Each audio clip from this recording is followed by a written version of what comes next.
नमस्कार, जय श्री कृष्णा। रामकृष्ण अकेडमी में आप सभी का स्वागत है। अधिगम की परिभाषाओं को जानने के बाद में आइए हम अधिगम के स्थानांतरण के बारे में पढ़ते हैं।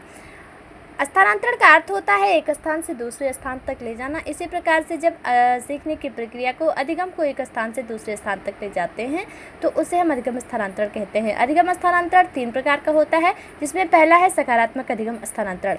एक परिस्थिति का ज्ञान जब दूसरी परिस्थिति में सहायता करता है तो इसे सकारात्मक अधिगम स्थानांतरण कहते हैं।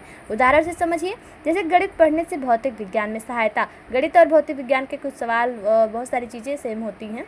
साइकिल का मैकेनिक मोटरसाइकिल की दुकान खोल लेता है। 100 मीटर का धावक 500 मीटर दौड़ लेता है, यानी कि अगर अपने से ज़्यादा करने का प्रयास कर रहा है, इसे सकारात्मक अधिगम स्थानांतरण कहते हैं।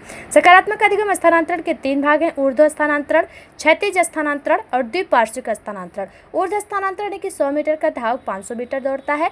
जब ज्ञान अपनी परिस्थिति से ऊपर की ओर बढ़ता है तो उसे ऊर्ध्व स्थानांतरण कहते हैं। क्षैतिज यानी कि समान दिशा में स्थानांतरण। गणित पढ़ने से भौतिक विज्ञान में सहायता, यानी कि समान प्रक्रिया हो रही है। गणित आप पढ़ रहे हैं, आपको भौतिक विज्ञान में सहायता मिले तो क्षैतिज स्थानांतरण है।